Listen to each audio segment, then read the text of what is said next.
시편 143편인데 내 영혼이 마른 땅같이 주를 사모하나이다 라는 제목의 말씀이 되겠습니다. 이것은 다윗의 시편이고 다윗의 신앙 고백입니다. 다윗이 고난과 역경과 핍박과 환난 가운데 있을 때에 그럼에도 불구하고 다윗은 내 영혼이 주를 사모하나이다 라고 고백하고 있습니다. 여러분, 고난 가운데 역경 가운데 핍박을 당하고 환난 가운데 있을 때에 우리가 해야 될 것은 주를 사모하는 것입니다. 이것은 다윗의 신앙 고백이요 간증이요 찬송인 것이죠. 다윗은 여호와 앞에 나와서 여호와의 약속의 말씀을 믿고 그 말씀을 믿음으로 선포하면서 여호와 앞에 기도하되 간절히 기도합니다. 다윗이 한 것은 첫째는 여호와의 말씀을 믿고 그 말씀을 붙들고 두 번째 기도하며 간구한 것입니다. 여러분, 저와 여러분도 고난 가운데 역경 가운데 핍박을 당하거나 환난 가운데 있을 때에 그럼에도 불구하고 그럴 때일수록 우리가 여호와 앞에 나와서 여호와를 사모하는 삶을 살아야 하는 것입니다. 그래서 다윗은 내 영혼이 마른 땅같이 주를 사모하나이다 라고 고백하고 있지 않습니까? 다윗의 삶은 마른 땅 같아요. 마른 땅은 비가 오지 않아서 물이라고는 하나도 찾아볼 수 없는, 그래서 쩍쩍 갈라져 버린 기근 가운데 있는 것과 같습니다. 그 기근이 오면은 땅이 말라버리죠. 그리고 이제 수분이 없으니까 땅이 쩍쩍 갈라져 버려요. 그곳에는 수분이 없기 때문에, 물이 없기 때문에 생명이 존재할 수 없죠. 생명이 살 수 없고 죽어가고 그곳에서 또 다른 생명이 다시 생길 수가 없는 것입니다. 그래서 다윗이 당한 그런 고난과 역경과 핍박과 환난을 이꼬로 한마디로 마른 땅이다 이렇게 이야기하고 있습니다. 다윗의 영혼은 마른 땅 같은 영혼이 된 거죠. 그런데 다윗은 마른 땅 같은 영혼 그대로 있는 것이 아니라 마른 땅 같은 영혼, 그의 삶이, 그의 고난과 역경과 환난과 핍박이 마른 땅 같은 상황이라 할지라도 그때 여호와를 사모하겠다고 고백하고 있는 것입니다. 다윗은 평상시에도 여호와를 사모하던 사람이었어요. 그런데 고난과 역경과 환난과 핍박이 와도 그럼에도 불구하고 그럴 때일수록 여호와를 더 사모하고 있는 것입니다. 오늘 말씀의 시작이 다윗은 내가 이렇게 이런 상황과 환경 가운데 있다 할지라도 내가 여호와 앞에 나와서 여호와 앞에 기도하고 간구하리이다 라고 신앙 고백하고 있습니다. 여호와께서는 기도하고 간구하면 그 기도를 들으시고 귀를 기울이시고 응답하시는 분이시기 때문에 그렇습니다. 다윗이 기도하고 간구하면 다윗의 기도와 간구를 들으세요. 귀를 기울이세요. 그리고 그 기도와 간구에 응답하십니다. 마음의 소원을 아뢰면, 기도의 제목을 아뢰면 그 마음의 소원을 이루시고 기도에 응답하셔서 그 모든 문제를 해결해 주시는 분이 바로 여호와시라는 것이죠. 그래서 오늘 저와 여러분도 다윗과 같이 어떤 고난과 역경과 핍박과 환난 가운데 있다 할지라도 그럼에도 불구하고의 믿음을 가지고 그럴 때일수록 더 여호와를 사모하고 여호와를 사모하되 여호와 앞에 나와서 내가 처한 상황과 환경에 대하여 그 모든 기도 제목을 가지고 주님 앞에 기도하며 간구하는 삶을 살아야 하겠습니다. 우리가 기도하고 간구하잖아요. 그러면 우리로 손을 두고 행하게 하시니가 그리스도 예수의 날까지 이루신다고 말씀하시고 약속하셨어요. 우리로 손을 두고 행하게 하십니다. 그리고 우리 마음속의 기도와 간구를 주님이 다 하시고 입술을 통해서 주님 앞에 기도하고 간구하고 부르짖어 기도할 때에 그 간절한 기도를 우리 주님이 들으세요. 귀를 기울이세요. 응답하세요.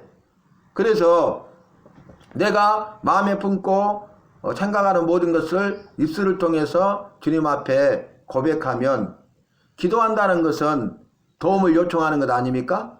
기도한다는 것은 이제 도움을 요청할 뿐만 아니라 이 기도를 통해서 내게 없는 것을 구하는 것 아닙니까? 도와주세요. 달려주세요. 그러면 여호와께서 그 기도를 들으십니다. 내 귀에 들린 대로 행하리라. 죽는 것이 차라리 낫다. 그래 내 귀에 들린 대로 행하리라. 광야에 엎드려져 죽었잖아요. 그런데 우리가 주님 앞에 나와서 기도하며 간구하면서 도와주세요. 헬프미 살려주세요. 이렇게 고백하면 여호와께서 내 귀에 들린 대로 행하리라. 도와달라고? 그래 알았어. 내가 도와주마. 살려달라고? 그래 알았어. 내가 너를 죄로부터 건지고 죽음에서 살려내마. 구원하마. 이런 약속의 말씀과 같이 그 하신 약속의 말씀을 여호와께서 우리의 기도의 응답으로 이루신다는 것이죠.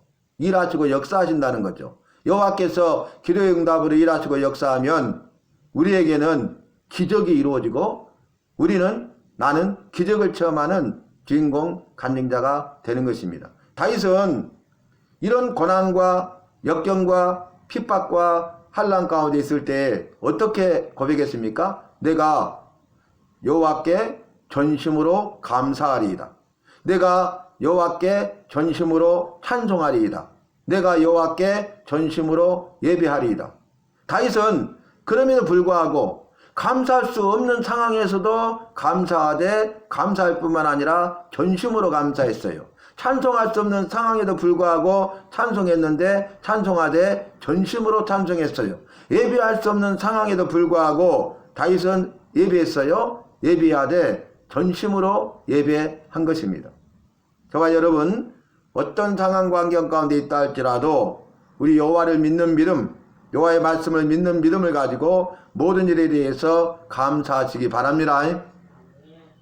전심으로 감사하시기를 바랍니다. 여러분 모든 일에 대하여 찬송하십시라. 전심으로 찬송하십시라. 찬송 가운데 거하시고 임하십니다. 일하시고 역사하십니다. 내 영육간의 모든 결박을 푸십니다. 영육간의 모든 문제를 해결해 주십니다. 기도에 응답해 주십니다. 마음의 소원을 이루어 주십니다. 길을 열어주시고 형통케 하시고 평탄케 하십니다. 모든 것이 합력하여 선을 이루게 하십니다.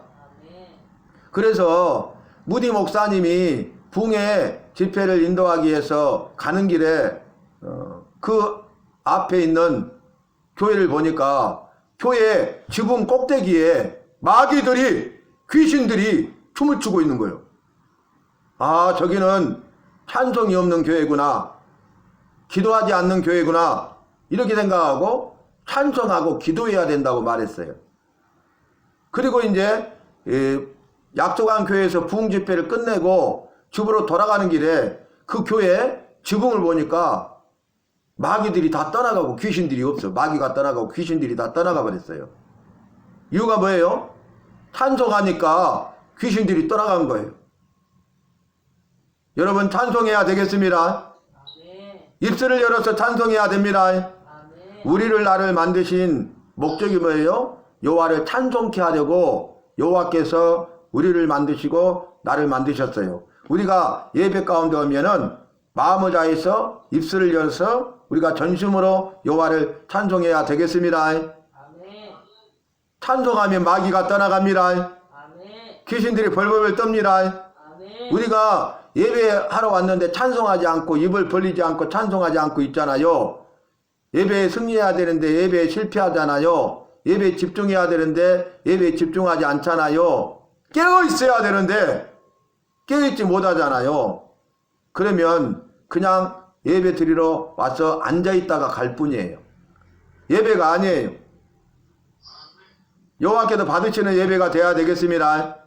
내가 전심으로 예배해야 되는데 우리가 깨어있지 못하고 집중하지 못하고 그렇게 예배를 하고 있다면 그 예배는 여호와께서 받지 않으세요.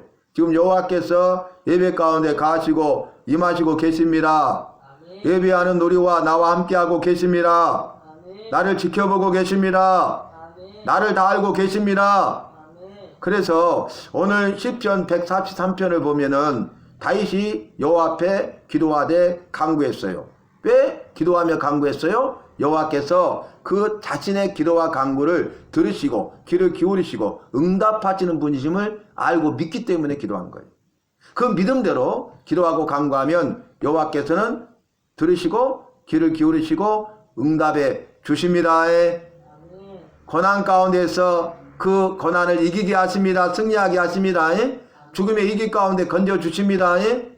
도와주십니다. 살려주십니다. 그래서 2절 말씀 보면 주의 종에게 심판을 행하지 마소서 주의 눈앞에는 의로운 인생이 하나도 없나이다. 3절 원수가 내 영혼을 핍박하며 내 생명을 땅에 엎어서 나로 죽은 지 오랜 자같이 나를 암흑 속에 두었나이다. 그런데 이 일로 인하여서 다윗의 심령이 속에서 상하고 속에서 참담해요. 마음이 상하고 아주 참담한 가운데 있는 거죠. 그런데 그때 다윗은 기도하고 간구한 것입니다. 기도하고 간구했더니 5절에 내가 옛날을 기억하고 주의 모든 행하신 것을 읊조리며 주의 손이 행하는 일을 생각하고 옛날에 여호와께서 기도에 응답하셨지. 기도의 응답으로 이 문제를 해결해 주시고 저 문제를 그 문제를 해결해 주셨지. 기도의 응답으로 영육간의 결박을 풀어주셨지. 영육간의 모든 문제를 해결해 주셨지. 죽음의 위기로부터 나를 살려주셨지. 나를 도와주시고 나를 살려주셨구나. 그것을 기억하고 그것을 생각했다는 거예요. 여러분, 내가 지금 당하고 있는 어려움과 고난과 환난과 핍박만 보지 마시기를 바랍니다. 나와 여전히 함께 하시는 전지전능하신 여호와를 바라보시기 바랍니다. 이전에 이 모든 문제를 해결해 주신 그 여호와를 기억하고 생각하시기 바랍니다. 여호와께서 이 모든 일을 우리를 위하여 나를 위하여 행하셨다는 거예요. 그러므로 마지막 6절에 주를 향하여 손을 펴고 내 영혼이 마른 땅같이 주를 사모하나이다. 이렇게 고백하고 있습니다. 여러분, 마른 땅, 아무것도 살 수 없는 곳, 다시 살아날 수 없는 곳, 한 단어로 말하면 절망입니다. 여러분, 광야가 그렇지 않습니까? 광야는 동물도 식물도 살 수 없는 것이 광야 아닙니까? 광야는 거칠고 삭막하고 황량하고 아주 혹독한 땅 아닙니까? 아무것도 없어요. 그곳에서는 살 수 없어요. 살아갈 수 없어요. 광야가 마른 땅 아닙니까? 그런데 아무것도 없는 광야랄지라도 그 광야에 여호와가 함께 하시면 됩니다. 내 인생이 광야 같은 인생이라 할지라도 내 인생 가운데 여호와께서 함께 하시면 됩니다. 여호와가 함께 하시면 모든 것이 다 있는 것과 같아요. 모든 것이 다 없어도 여호와가 함께하고 계시면 됩니다. 우리가 모든 것이 다 있어도 여호와께서 우리와 나와 함께하지 않으면 그것은 여전히 광야예요. 그것은 여전히 마른 땅입니다. 여러분, 우리가 광야에서 여호와를 사모하십시다. 마른 땅에서 여호와를 사모하십시다. 왜냐하면 광야 같아도 여호와만 계시면 되기 때문에 여호와를 사모하는 것이고, 마른 땅 같은 삶이라 할지라도 여호와가 함께 하시면 되기 때문에 여호와를 사모해야 된다는 거예요. 저와 여러분, 날마다 순간마다 어디를 가든지 무엇을 하든지 누구를 만나든지 어떤 상황과 환경 가운데 있든지 염려 근심 걱정만 하지 말고 오늘 약속의 말씀처럼 주님 앞에 기도하며 간구하시기 바랍니다. 그럴 때일수록 그럼에도 불구하고 우리 여호와를 사모하는 저와 여러분이 되시기를 바랍니다. 그래서 여호와를 만나시고 여호와께서 내 문제를 해결해 주시고 또 그로 말미암아 승리하시고 주님이 주시는 은혜와 복과 생명을 마음껏 받아 누릴 수 있는 저와 여러분이 되시기를 주님의 이름으로 축복합니다.